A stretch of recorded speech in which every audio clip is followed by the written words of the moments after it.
ഇരുമ്പമ്പുളി കൊണ്ട് പുളിമുട്ടായി ഉണ്ടാക്കി തുടങ്ങാം. ഇതിനെ ഞങ്ങളുടെ നാട്ടിലാ ഇരുമ്പമ്പുളി എന്ന് പറയുന്നത്. നിങ്ങളുടെ നാട്ടിൽ എന്ത് പറയാമെന്ന് കമന്റ് ചെയ്യണേ.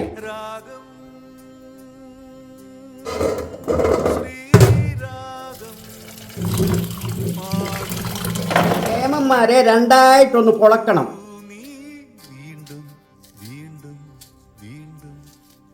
ചതച്ച് ചേർക്കാനുള്ള സാധനങ്ങൾ: പച്ചമുളക്, കറിവേപ്പില, വെളുത്തുള്ളി, ഇഞ്ചി.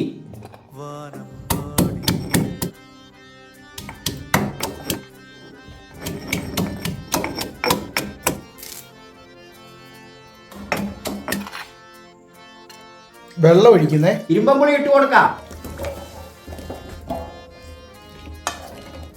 ഉപ്പിടുന്നേ. വെള്ളം ഒഴിക്കുമ്പോൾ കുറച്ച് വെള്ളം ഒഴിച്ചാൽ മതി, കുടിയാൻ വെള്ളം ഇറങ്ങും. ഇവിടെ കിടന്നൊന്ന് വേഗട്ടെ. ചതച്ചു വെച്ചിരിക്കുന്ന ചേർക്കാം.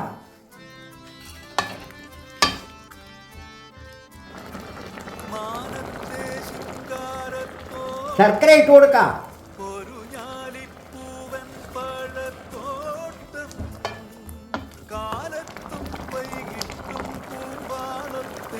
തിളച്ച് വെള്ളമെല്ലാം പറ്റി വന്നു. ഇനിയും നമുക്ക് മുളക് പൊടി ഇടാം. കൂട്ടത്തിൽ കുറച്ച് കായപ്പൊടി. മക്കളെ, ഇതൊന്ന് ഇളക്കി ചൂടായി വരുമ്പോൾ പുളിമുട്ടായി റെഡി.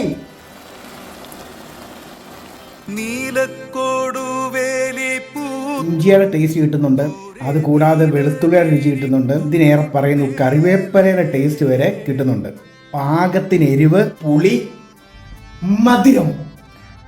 ഇരുമ്പുളിക്ക് ചെറിയ ഒരു കനർപ്പില്ലേ? ഞാനിപ്പോൾ കനർപ്പെന്ന് പറഞ്ഞാൽ നിങ്ങൾക്ക് മനസ്സിലാവുമെന്ന് എനിക്കറിയത്തില്ല. എന്തായാലും കനർപ്പ് അതൊക്കെ എങ്ങോട്ടോ പോയി.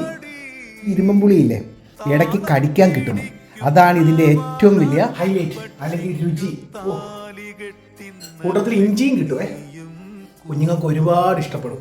അതുകൊണ്ട് ദേവി ഇത് കുഞ്ഞുങ്ങൾക്ക് ഇതുണ്ടാക്കി കൊടുക്കുക. ഇപ്പൊ ഇരുമ്പുളിയുടെ സീസണാണ്, ഇല്ലേ ചായ? സീസണാണ്. കുഞ്ഞുങ്ങൾ ഒരിക്കലും പപ്പായും മമ്മിയും മറക്കത്തില്ല.